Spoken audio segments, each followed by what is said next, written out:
stuff in there, but then if you think that, Oh, I don't think about it. Should it that one? Or behind Steve? I did until I looked up and I saw the hoops are going. I'm like, We do oh, our like group class in there on Saturday mornings now. oh, do you? Yeah. So it's like it's whatever. Although she did let me see the bulletins. Yes. Oh, are they still there? Well, they like Do you need something?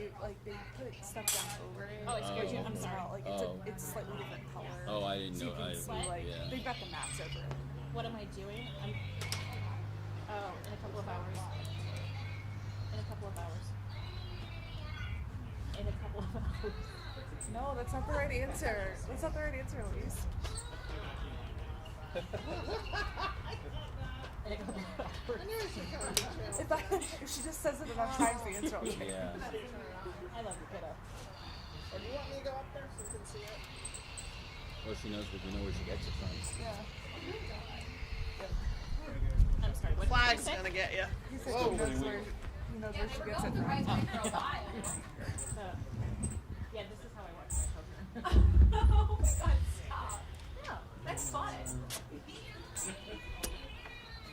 but Can you talk to him through that? yeah, Okay. That's fun. yeah. It's lighting me up though, isn't it? It's better than having a. Because he's gonna have that white shirt on. Unless he puts his jacket on. He's taller than me. You want to say hi? He's like, he's up here. Hi, Bree. Hi, Addie. That starts to fall in picture. Okay. We good? Yep. Addie only had this look on her face like, who is that? Bethany says hi to you, ladies. What? How are What'd you do? Oh, I didn't realize you were going to be here. Oh, What's going on, man? I'm wearing the Jen Jackson look today. All right, I gotta go. Okay. I'll check in with you as soon Everybody's as we're done here. with this. Yeah, man. How you guys doing? Good. How are you? Doing anything I love exciting you. over Bye. Memorial Day? Some cookouts. Did you? Yeah, that's what we did. Okay. Thought I'd come over here with you guys in the shade. Yeah. Well, It's funny very 'cause, nice like, in they here, have yeah. podcasts, so they can text me or call me or whatever. But they know if they just because it's a ring camera. It notifies me that they're so they just stand in front of the camera and wave, and they know that I'll talk to them right away. And I can Well, see we them, want to be so- in the shade. I don't know what they're doing. Can I have a popsicle? At Yeah, least they ask you. they do. I mean, everybody's here. Well, they know I can see them because it's in the kitchen. Listen, you put your Ring doorbell in the kitchen? As a child. Oh, that's. Oh my god. How many do you have? Just that? A couple. Oh, do you? Thank Yeah. God my parents said Yeah, I just had a mom that taught at my middle school. So yeah. she knew all the gossip before I knew the gossip. that. There you go. Well, so this is like just in the last couple of months I started leaving them home alone. Okay. Bree will be 9 in July and Addie is 10, almost 11. Okay. So, but it's just a couple of hours of time and I can see them. So. Yeah. Hi Mayor, how are you? Hello, Mary. How are you? Good. It's beautiful weather we have for this. Be out hanging out by a pool. Although I do Yeah. feel bad that you're in a suit jacket. Put an executive order on that. Yeah. Yeah. Mayor Gifford says all Yeah. reporters Yeah. should be able to go to. Well, I'm sure he wouldn't mind if we all took the day off either. Executive Yeah. order. And I'm be quiet. It's the allergies.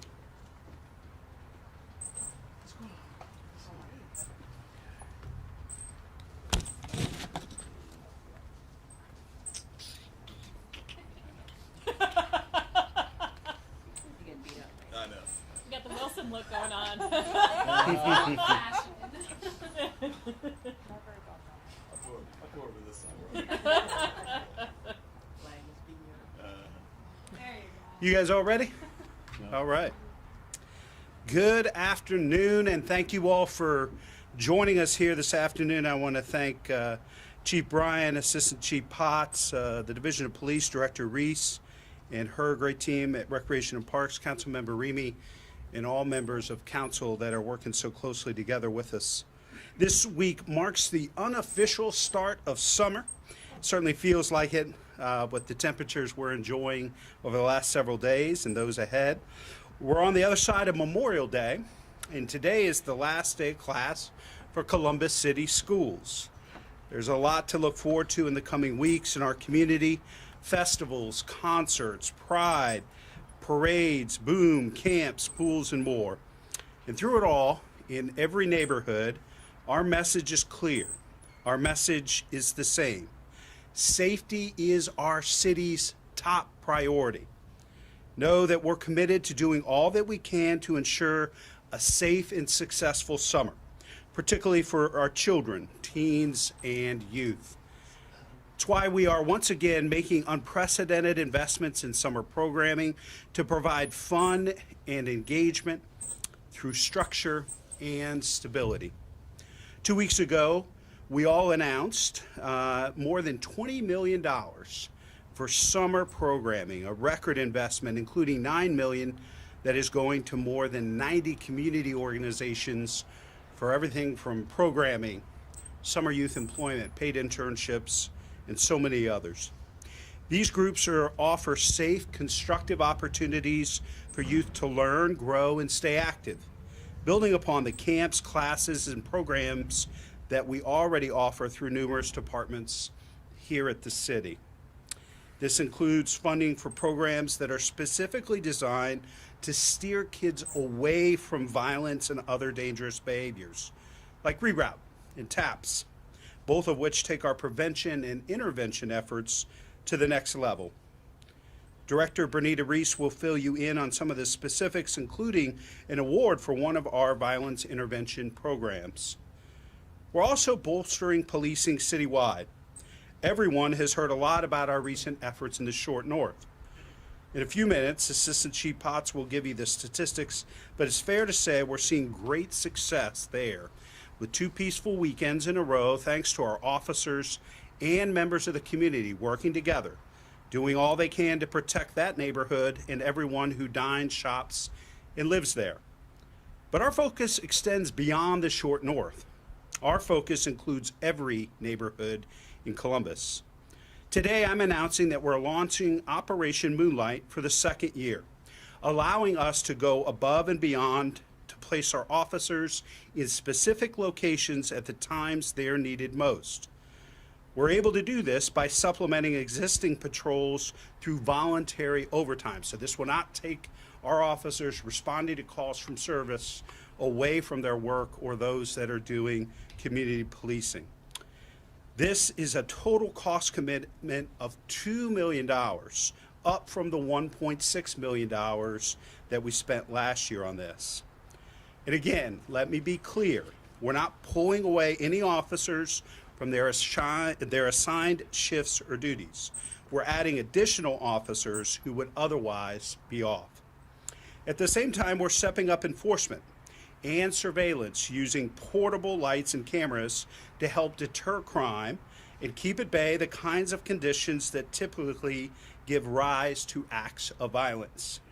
Director Reese will tell you about how they're using them at our parks, but know that because they're portable, we can move them anywhere in the city based on needs or latest crime trends. I'm also happy to announce that the city's Safe Streets program starts again on Sunday citywide, deploying uniformed bike officers to strengthen our patrols in various neighborhoods and connect with residents to form new connections and build lasting trust. Safe Streets has proven successful in years past by establishing open channels of dialogue and communication between our officers and the public. And know this, we will monitor and evaluate Operation Moonlight and Safe Streets throughout the summer.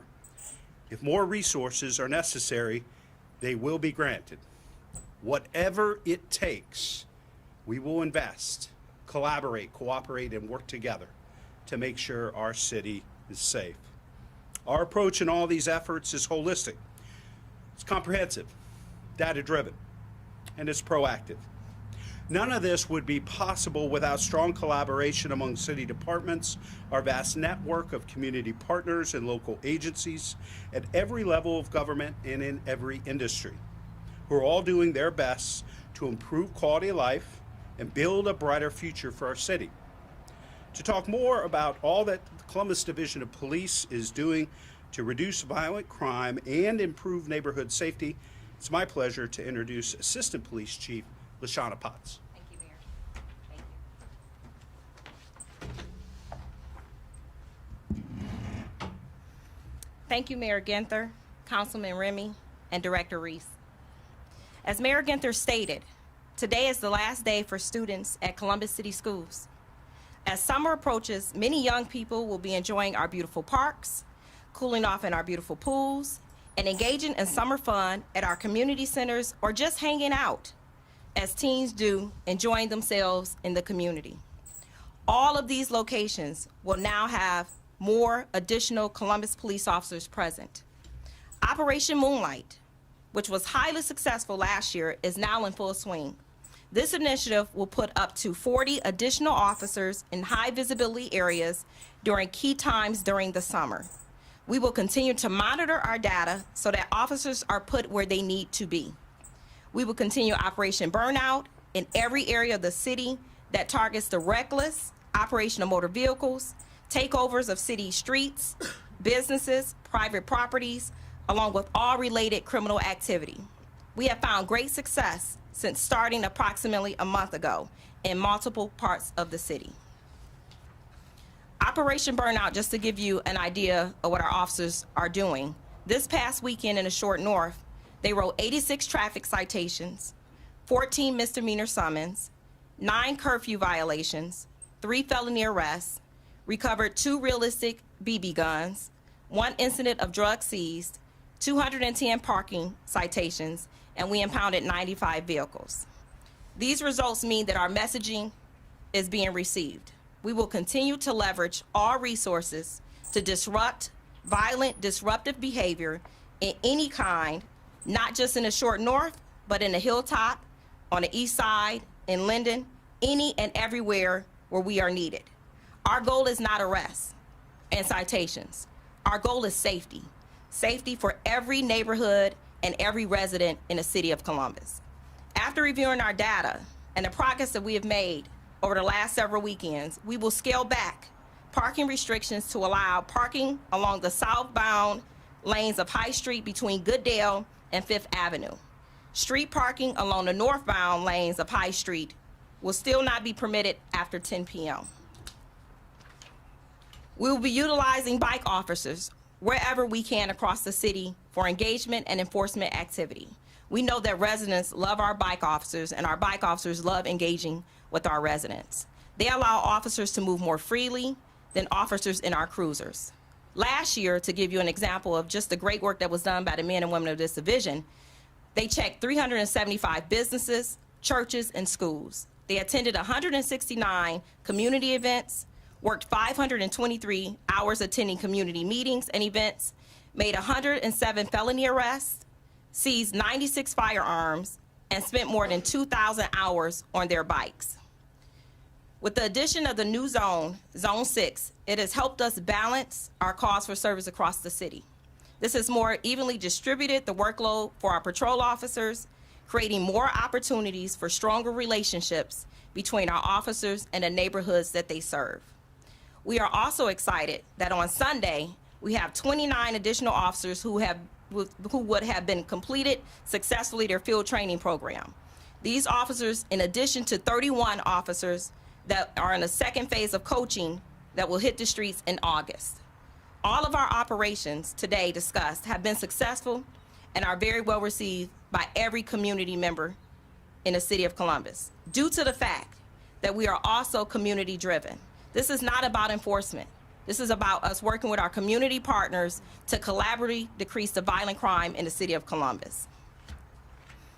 Just a few examples of some of the things that we're doing on the community engagement. Our community liaison officers will host events such as the Fairmore Resource Fair and Fun Day this Saturday. We will also be at every Rise Up event across the city throughout the summer. But not only that, we are planning our first annual car show. We will have a teen summit program, teen town hall, and a plethora of other things from the division perspective that only engages youth, but also makes us more approachable to the community that we serve. We will also, in addition to that, be at parades, festivals, fairs to make sure all residents and visitors feel safe. This summer is going to be a busy one, and you can expect to see our dedicated men and women, not only in uniform, but also in plain clothes, working together with the community to build a safer, stronger Columbus. But we also ask that this is not just a police effort. This has to take the cooperation of not just us as police officers, but we're asking parents, make sure you know where your kids are, make sure that you're encouraging that they be home at 10 o'clock for the curfew. We want to get ahead of this curve. We know that we can do it working collaboratively together to decrease crime and make sure that our residents, our youth, have a fruitful summer and they enjoy the summer without more gun violence. Thank you. And with that, I would like to introduce Columbus Recreation and Parks Director, Bernita Reese. We just keep lowering the mic. Thank you, Assistant Chief Potts, Mayor Ginther, Councilmember Remy. Good afternoon. I just want to reiterate, and that is that our parks and our community centers are safe. Sometimes that's questionable, but we are safe. We continue to enhance safety efforts to ensure that our parks remain safe. Thanks to the funding approved by Columbus City Council, our safety effort in parks are once again, they're bolstered by 25 portable cameras, 7 light towers. These cameras and lights are portable, so they're able to be moved depending on where they need to go. These cameras can be monitored in real time, and we can relocate them as needed in consultation by the Division of Police. It's important that we offer fun, safe programs for our children all year round, as well as during our summer months. So it's not just during our summer months, but it's all year long. We want to make sure we're providing this. Summer camps will be starting soon. As today is the last day of camp, we clapped out a group over at one of the schools with the crew on today. But we're starting as soon as next week. We still have openings in some of our summer camps, including sports camps, life sports that we partner with Ohio State University, The Ohio State University, Camp Public Health, and Police and Fire Camp. So make sure if you're looking for a spot, if you have not registered your children, if you're looking for somewhere for your children to be, please visit columbusrecparks.com, camps to register. The Teen Impact Program, that's another program, as we know this is an age group that we're looking at, provides teens ages 12 to 18 with necessary skill for adulthood, leadership programs, safety, as well as personal business skills. Participants learn about digital imprint, leadership, entrepreneurship, financial literacy, cultural awareness, and current events. CWOW, our Center Without Walls, is for youth in elementary and middle school and reaches youth who live in areas without community centers. We're making sure we reach all areas of the city. We want to make sure that there are safe walking routes to the nearest location for them to participate in these programs. We also offer programs designed to reduce violence. As you all have heard us talk about APPS, the Job Readiness Program helps youth prepare for and keep jobs, not just during our summer, but all year long. It's developing them in financial literacy and internships within the city of Columbus. The Voice Program. This program offers intensive case management services to victims of crime to prevent re-injury and incarceration. The work of this dedicated team is not just with the Columbus Recreation and Parks, but it's also with Columbus Public Health. It just received a national award from the National Recreation and Park Association with over 12,000 agencies competing for awards. Late night basketball is offered at 10 community centers throughout the week between 6 p.m. and 11 p.m. Our pools are opening for the summer. Our admission is only $1. That's very low. You don't get too much for $1 nowadays. Community centers offer summer activities. They're open to the public. We're extending our hours at certain community centers to offer safe places for our young people to gather in the evening hours. Linden, Westgate, Barrick, Driving Park. Once again, please visit our website. It's community and all of the initiatives that we have around the city. We can't do this alone. It's not going to take just Columbus Recreation and Parks. It's not Columbus Police Department, but it takes all of us to join in. It's important that our parents, our caregivers, our guardians get our youth engaged in these programs and create some positive activities for our children all summer long. Thank you. And at this time, I'd like to hand it over to Councilman Remy. Good afternoon, everyone. Thank you, Mayor Ginther, First Assistant Chief Potts, and Director Reese. School's out. Summer is here. And as a family with elementary school kids and middle school kids and a wife that's a teacher, I know this countdown has been going on for quite some time, and everyone is excited across the city to be out. But we want to make sure that you see all of us here standing in unity, working together so that it is a safe and healthy summer. As chair of the Public Safety Committee for Council, keeping Columbus residents safe in our neighborhoods, rec centers, and parks this summer is my top priority. I stand here representing the rest of Council who stand in solidarity that this is a priority one for Council colleagues and everyone here today. Over the last month, your Columbus City Council has passed legislation to make significant investments into our safety summer strategy. We approved over $500,000 for continuing the rental of temporary lights and security cameras for deployment in our city parks or anywhere else that are needed. We passed legislation to approve double time rates for police officers, sergeants, and lieutenants to work voluntary scheduled overtime for special city operations such as Operation Moonlight, summer festivals, and more. Further, Council passed over $8.9 million in a total with the mayor of $20 million to fund over 90 community organizations that will work directly with our Columbus youth. At the end of this month, our fire and police officers will come together for a public safety week to demonstrate to the community how our first responders work together, help our community together, and encourage all of our residents to join with us to fight this fight together. The number one priority that my office continues to hear about from residents every day, the number one issue is public safety. That is what I hear at community meetings. It's what I hear when I attend area commissions, and it's what I hear at civic associations. It's what I hear when I run to the store at Kroger on Morris Road and get stopped several times before I can check out.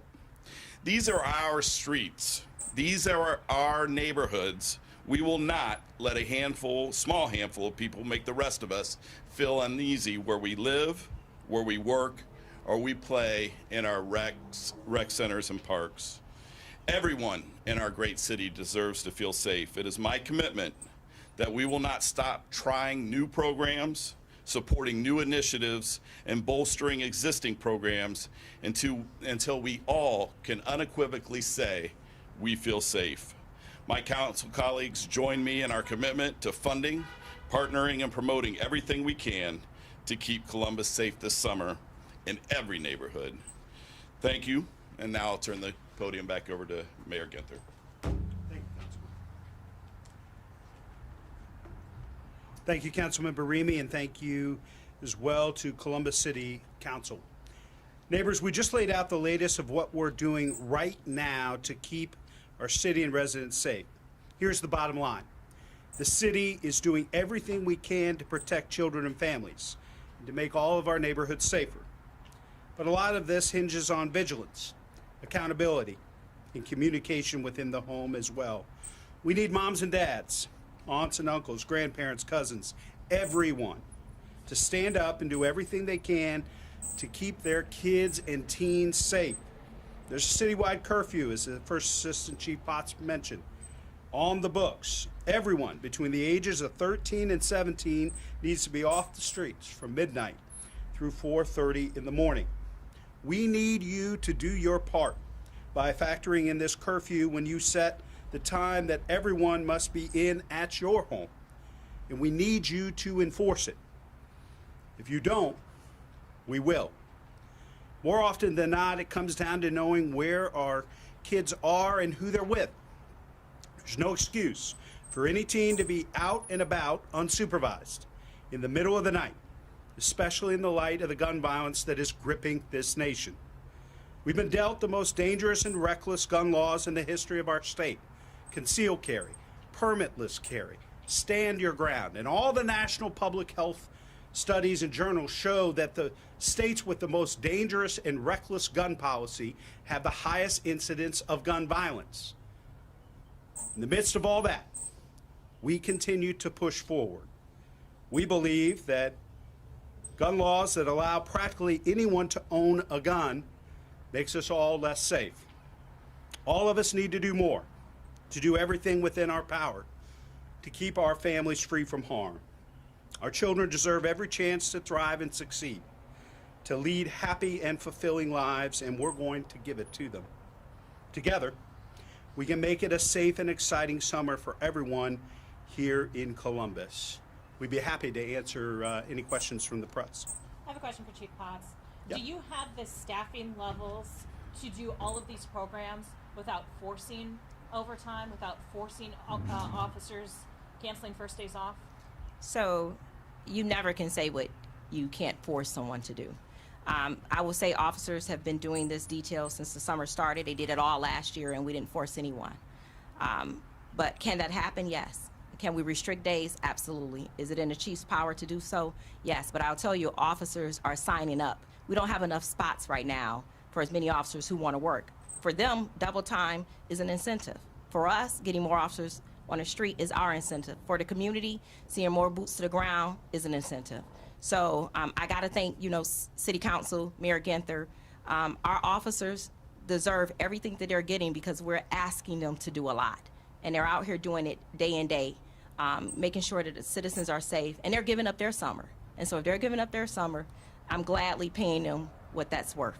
But the division has already canceled first day off for Weekend of Pride. We do that anyway. That has nothing to do with this detail. Yeah, we've been really, first it's just Assistant Chief Potts' point, just grateful to the officers. The turnout we've seen with Operation Burnout this summer, Operation Moonlight last summer, incredible amounts of officers who are raising their hand to do more because they believe in neighborhood and community safety, and they're doing a great job in responding to the call from the public. You mentioned the parking, going to be some changes in the short north over the weekend. What about the police staffing? Are they going to see the same numbers? Are you going to slowly reduce that? What's that going to look like this weekend? Chief Potts? So we're following our data. If we feel that we don't need more officers in the short north, we'll move them where we do believe that we need more officers. We're going to consistently look at our data and follow the trends. Right now, because we're opening up one side of the street on High, we understand that we may not need as many officers as we had, but we didn't just have Columbus police officers. We had a multitude of other agencies that were there assisting us. And so we'll keep monitoring. If we have to restrict, if we have to open up, we'll do that as our data tells us to. Today's Thursday, it's tomorrow. Have you made those decisions yet? We're in the process of making all decisions. We've already opened up the streets, as I've told you. We're looking at our officers where they're needed. We constantly, when you follow data, you don't just look at it 1 hour of the day. It's continuous, 24 hours, 7 days a week. Right now, we're thinking we're going to scale back, but if we find out on Friday and Saturday that we can't, then we won't. I think what's important to remember is that Operation Burnout was never just a Short North strategy. It was in place in other neighborhoods before the Short North, and I know that Chief Bryan's plan is for us to take that to other neighborhoods this summer. So it's going to be an ongoing operation and effort to make sure that we're doing everything we can to stay on offense against violent crime in neighborhoods throughout the city. The cameras that will be used in the Short North, are those going to be taken from parks, or are those in addition to the 25 that have been placed in the parks? So the cameras, the reason they're portable, both the cameras and lighting, is to move around. So they're not necessarily assigned to any one park. There are certain places around based on, again, information that's been shared from the Division of Police with Recreation and Parks. They may have stayed longer and been part of that effort there. But some of the lights and cameras in the Short North have come from other parts of town, and obviously over time, and as Operation Burnout moves to other neighborhoods, the lighting and cameras may very well follow. It was about this time last year where shootings at community centers did ramp up. We saw a few in a short period of time. We mentioned the cameras and the Operation Safe Streets.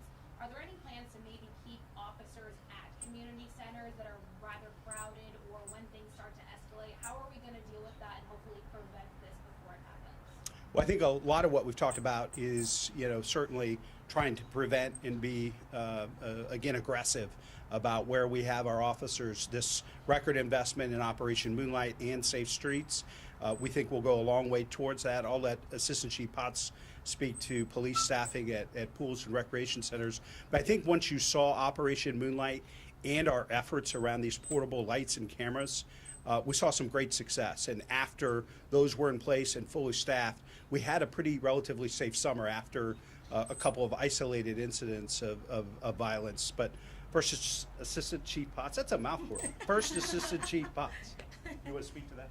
Yes. So there are locations where we will have 2 officers that are permanently assigned, and that's because those recreation centers have pools attached to them. So we do have a pool detail that will be consistent for 8 hours while the pools are open to have consistent officer presence. But our officers are going to go everywhere they're needed, and they want to be out there.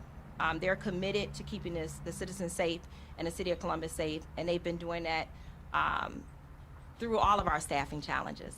We know where the crime is happening. We're using our data to leverage that, and we also have a phenomenal relationship with Parks and Rec, as well as other city entities within the city of Columbus. So when it comes to staffing, this last weekend there was a large party, 7 people, mostly teenagers, were shot. A gentleman called our newsroom and said he called CPD dispatchers and said there's a large party, they're noisy, they're not following the laws, and dispatchers told him at that time that they didn't have enough officers to respond. And this was prior to the shooting. Are there enough officers in the streets to respond to calls like this? There absolutely are. We didn't find out about that call until afterwards. We had Operation Burnout officers. We had some officers who were working Moonlight. Resources could have been redirected. However, you know that we don't handle the 911 call center. But we've now, with the help of DC Smith-Weir, we're now tracking if there are any parties that we become aware of. We're putting resources where they need to be. So we're looking at that for this weekend as well. And I think it underscores the importance of parents and caregivers, right? So we had a couple of children involved with stealing a car, a 12-year-old behind the wheel that injured several of our first responders and received them to get off the clock to have their injuries looked at local hospitals. 12 years old, a couple of other teenagers, several guns seized. Parents, we need you. We need folks to step up here. Young girl who was shot, I believe, in South Franklinton. It was at 4 in the morning. What are we doing here? We need parents in this community to step up and do their part. And there are resources available if there are families in crisis and need. But leaving 12-year-olds, 14-year-olds, 15-year-olds, in the case of the large party, there were several 16, 17. We need parents to step up and do their jobs and do their part. You know, police, recreation and parks, we're going to step forward, make these record investments, do everything we can. But the rest of the community has to step up as well. We've seen community groups say they've been asking for this kind of rhetoric and enforcement of the curfew law, of some of these other measures for youth in recent years, and the tone has always been, well, that's a parent problem, we can't enforce it. What's changed that now we're going to enforce curfew, I don't think that's true. I mean, if you take a look back at my statements over the last several years, curfew's always been in place. And what I've asked parents to do is to have a curfew in place in their household and to enforce it. You know, we will continue to do whatever we can to make sure we're protecting young people, but also protecting the community. And so I think, you know, based on what we've shared here today, this is work that we've been doing over the last several years. It's why we were able to drop homicides and violent crime by 33% between 21 and 22. We've seen an uptick this year, and so we have to be vigilant. We have to remain on offense to keep kids safe. Part of that is the city's responsibility, but parents have to be part of the solution here as well, and the rest of the community and faith leaders and business leaders. We all have a role to play.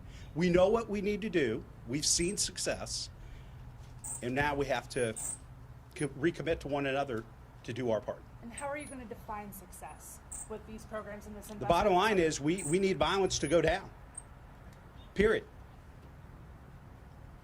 Have you had conversations with business owners in the Short North about these changes to possibly scale back and opening up? We've been the in street? constant communication with business owners and the Short North Business Alliance. I know the Department of Public Safety and the Division of Police have been, and I've been in touch with them as well. What's been the response from them? I think they've been grateful that we have, made an unprecedented effort to make sure that that neighborhood is as safe as we all are accustomed to it being. It's very important for their employees, for their customers, for the residents that live in the Short North. The Short North is important to us, but every neighborhood is important to us. And we want to take the success of Operation Burnout that worked in neighborhoods before the Short North, and that we're going to move to other neighborhoods after the Short North to be successful there too. Thanks, everybody.